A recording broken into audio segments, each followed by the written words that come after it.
اللهم صل على محمد وعلى آل محمد كما صليت على إبراهيم وعلى آل إبراهيم إنك حميد مجيد. اللهم بارك على محمد وعلى آل محمد كما باركت على إبراهيم وعلى آل إبراهيم إنك حميد مجيد. یہ میں حیات الصحابہ میں سے قصہ نمبر 10 پڑھ رہا ہوں. بسم اللہ الرحمن الرحیم.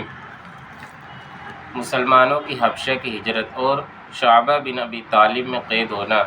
مسلمانوں کو اور ان کے سردار فخر دو عالم صلی اللہ علیہ وسلم کو جب کفار سے تکلیف پہنچتی ہی رہی اور آئے دن ان میں بجائے کمی کے اضافہ ہوتا رہا تو حضور اکرم صلی اللہ علیہ وسلم نے صحابہ رضی اللہ عنہ کو اس کی اجازت فرما دی کہ وہ یہاں سے کسی دوسری جگہ چلے جاوے. تو بہت سے حضرات نے حبشہ کی ہجرت فرمائی. حبشہ کے بادشاہ اگرچہ نصرانی تھے اور اس وقت تک مسلمان نہ ہوئے تھے مگر ان کے رحم دل اور منصف مزاج ہونے کی شہرت تھی. چنانچہ نبوت کے 5ویں برس جب رجب کے مہینے میں پہلی جماعت کے 11 یا 12 مرد اور 4 یا 5 عورتوں نے حبشہ کی طرف ہجرت کی. مکہ والوں نے ان کا پیچھا بھی کیا کہ یہ نہ جا سکے مگر یہ لوگ ہاتھ نہ آئے. وہاں پہنچ کر ان کو یہ خبر ملی کہ مکہ والے سب مسلمان ہو گئے اور اسلام کو غلبہ ہو گیا. اس خبر سے یہ حضرات بہت خوش ہوئے اور اپنے وطن واپس آ گئے. لیکن مکہ مکرمہ کے قریب پہنچ کر معلوم ہوا کہ یہ خبر غلط تھی اور مکہ والے اسی طرح بلکہ اس سے بھی زیادہ دشمنی اور تکلیفیں پہنچانے میں مصروف ہیں. تو بڑی دقت ہوئی. ان میں سے بعض حضرات وہیں سے واپس ہو گئے اور بعض کسی کی پناہ لے کر مکہ مکرمہ میں داخل ہوئے. یہ حبشہ کی پہلی ہجرت کہلاتی ہے.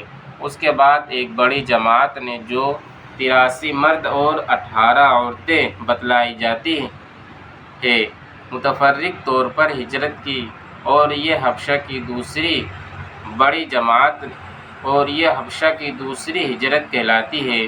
بعض صحابہ نے دونوں ہجرتیں کی اور بعد نے ایک. کفار نے جب یہ دیکھا کہ یہ لوگ حبشہ میں چین کی زندگی بسر کرنے لگے تو ان کو اور بھی غصہ آیا اور بہت سے تحفے تحائف لے کر نجاشی شاہ حبشہ کے پاس ایک وفد بھیجا جو بادشاہ کے لیے بھی بہت سے تحفے لے کر گیا اور اس کی خاص اور پادریوں کے لیے بھی بہت سے ہدیے لے کر گیا.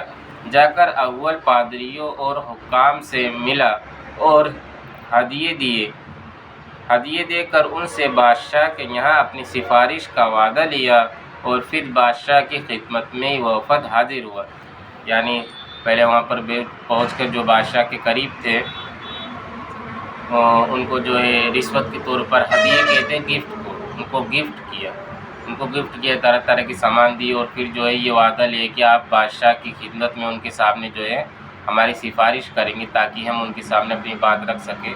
تو وہ پادری اور جو ان کے قریب تھے وہ تیار ہو گئے اور بادشاہ کو سجدہ کیا اور پھر تحفے پیش کر کے اپنی درخواست پیش کی اور سود خور حکام نے تائید کی. انہوں نے کہا کہ اے بادشاہ ہماری قوم کہ چند بے وقوف لڑکے اپنے قدیمی دین کو چھوڑ کر ایک نئے دین میں داخل ہو گئے ہیں.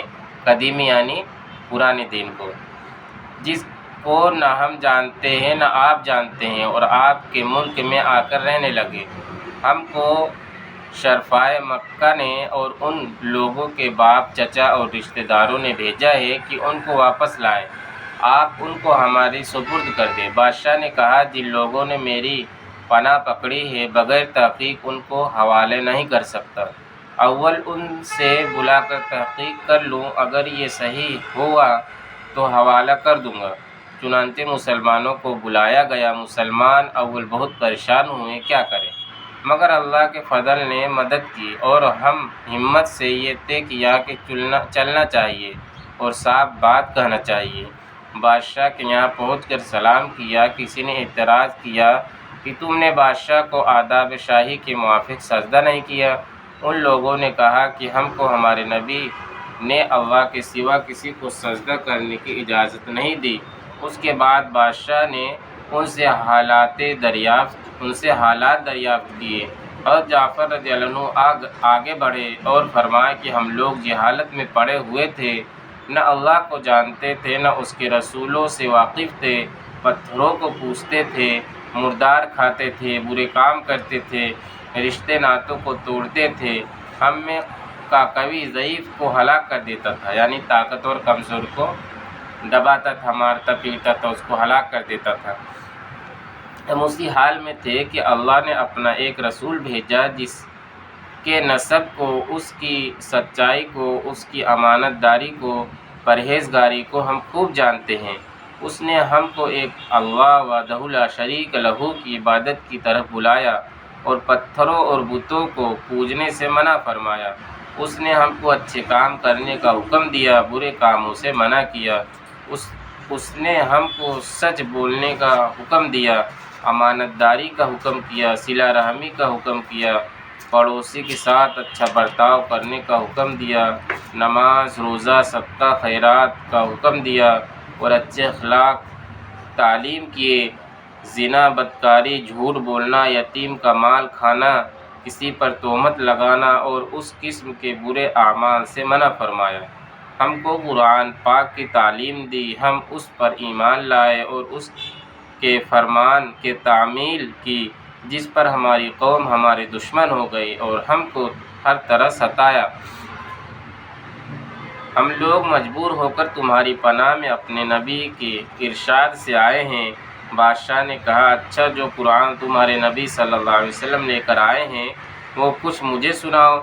حضرت جعفر رضی اللہ عنہ نے سورہ مریم کی اول کی 3 آیتیں پڑھی، جن کو سن کر بادشاہ بھی رو دیا اور اس کے پادری بھی جو کثرت سے موجود تھے، کثرت سے یعنی بہت سارے موجود تھے، سب کے سب اس قدر روئے کہ داڑھیاں تر ہو گئی۔ اس کے بعد بادشاہ نے کہا کہ خدا کی قسم، یہ کلام اور جو کلام حضرت موسیٰ علیہ السلام لے کر آئے تھے ایک ہی نور سے نکلا ہے، اور ان لوگوں سے صاف انکار کر دیا کہ میں ان کو تمہارے حوالے نہیں کر سکتا۔ وہ لوگ بڑے پریشان ہوئے کہ بڑی ذلت اٹھانی پڑی۔ آپس میں صلاح کر کے ایک شخص نے کہا کہ کل کو میں ایسی تدبیر کروں گا کہ بادشاہ ان کی جڑ ہی کاٹ دے۔ ساتھیوں نے کہا بھی ایسا نہیں چاہیے، یہ لوگ اگر مسلمان ہو گئے مگر پھر بھی رشتہ دار ہیں، مگر انہوں نے نہ مانا۔ دوسرے دن پھر بادشاہ کے پاس گئے اور جا کر کہا کہ یہ لوگ حضرت عیسیٰ علیہ السلام کی شان میں گستاخی کرتے ہیں، ان کو اللہ کا بیٹا نہیں مانتے۔ بادشاہ نے پھر مسلمانوں کو بلایا۔ صحابہ رضی اللہ عنہ فرماتے ہیں کہ دوسرے دن کے بلانے سے ہمیں اور بھی زیادہ پریشانی ہوئی۔ بہرحال گئے۔ بادشاہ نے پوچھا کہ تم حضرت عیسیٰ علیہ السلام کے بارے میں کیا کہتے ہو؟ انہوں نے کہا، وہی کہتے ہیں جو ہمارے نبی پر ان کی شان میں نازل ہوا کہ وہ اللہ کے بندے ہیں اور اس کے رسول ہیں، اس کی روح ہیں اور اس کے کلمہ ہیں، جس کو خدا نے کنواری اور پاک مریم علیہ السلام کی طرف ڈالا۔ نجاشی نے کہا کہ حضرت عیسیٰ علیہ السلام بھی اس کے سوا کچھ نہیں فرماتے۔ پادری لوگ آپس میں کچھ کھچ کرنے لگے۔ نجاشی نے کہا، تم جو چاہے کہو۔ اس کے بعد نجاشی نے ان کے تحفے واپس کر دیے اور مسلمانوں سے کہا، تم امن سے رہو، جو تمہیں ستائے اس کو تاوان دینا پڑے گا، اور اس کا اعلان بھی کر دیا کہ جو شخص ان کو ستائے گا اس کو تاوان دینا ہوگا۔ اس کی وجہ سے وہاں کے مسلمانوں کا اکرام اور بھی زیادہ ہونے لگا اور اس وفد کو ذلت سے واپس آنا پڑا۔ تو پھر کفار مکہ کا جتنا بھی غصہ جوش کرتا ظاہر ہے، اس کے ساتھ ہی حضرت عمر رضی اللہ عنہ کے اسلام لانے ان کو اور بھی جلا رکھا تھا، اور ہر وقت اس فکر میں رہتے تھے کہ لوگوں کا ان سے ملنا جلنا بند ہو جائے اور اسلام کا چراغ کسی طرح بجھے۔ اس لیے سردار ان مکہ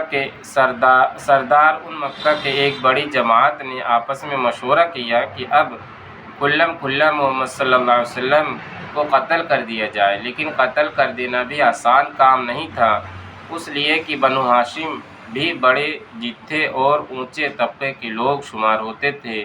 وہ اگرچہ اکثر مسلمان نہیں ہوئے تھے، لیکن جو مسلمان نہیں تھے وہ بھی حضور صلی اللہ علیہ وسلم کے قتل ہو جانے پر آمادہ نہیں تھے۔ اس لیے ان سب کفار نے مل کر ایک معاہدہ کیا کہ سارے بنو ہاشم اور بنو مطلب کا بائیکاٹ کیا جائے، نہ ان کو کوئی شخص اپنے پاس بیٹھنے دے، نہ ان سے کوئی خرید فروخت کرے، نہ بات چیت کرے، نہ ان کے گھر جاوے، نہ ان کو اپنے گھر میں آنے دے، اور اس وقت تک صلح نہ کی جاوے جب تک کہ وہ حضور صلی اللہ علیہ وسلم کو قتل کے لیے حوالہ نہ کر دے۔ یہ معاہدہ زبانی ہی گفتگو پر ختم نہیں ہوا، بلکہ یہ محرم 7 نبی کو ایک معاہدہ تحریر لکھ کر بیت اللہ میں لٹکایا گیا، تاکہ ہر شخص اس کا احترام کرے اور اس کو پورا کرنے کی کوشش کرے۔ اور اس معاہدے کی وجہ سے 3 برس تک یہ سب حضرات 2 پہاڑوں کے درمیان ایک گھاٹی میں نظر بند رہے کہ نہ کوئی ان سے مل سکتا تھا، نہ یہ کسی سے مل سکتے تھے۔ نہ مکہ کے کسی آدمی سے کوئی چیز خرید سکتے تھے، نہ باہر کے آنے والے کسی تاجر سے مل سکتے تھے۔ اگر کوئی شخص باہر نکلتا تو پیٹا جاتا، اور کسی سے ضرورت کا اظہار کرتا تو صاف جواب پاتا۔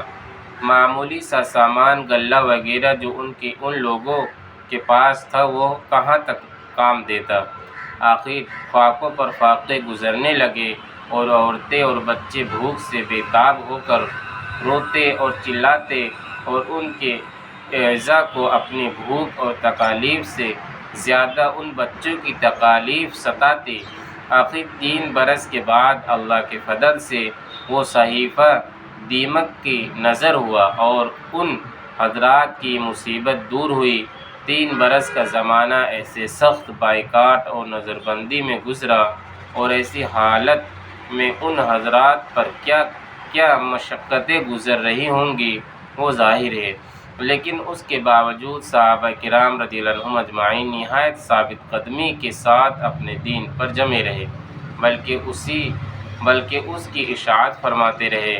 فائدہ: یہ تکالیف اور مشقتیں ان لوگوں نے اٹھائی ہیں جن کے آج ہم نام لیوا کہلاتے ہیں، اور اپنے کو ان کا متبع بتلاتے ہیں، اور سمجھتے ہیں کہ ہم لوگ ترقی کے باب میں صحابہ کرام رضی اللہ عنہم جیسی ترقیوں کے خواب دیکھتے ہیں، لیکن کسی وقت ذرا غور کر کے یہ بھی سوچنا چاہیے کہ ان حضرات نے قربانیاں کتنی فرمائیں، اور ہم نے دین کی خاطر، اسلام کی خاطر، مذہب کی خاطر کیا کیا کیا۔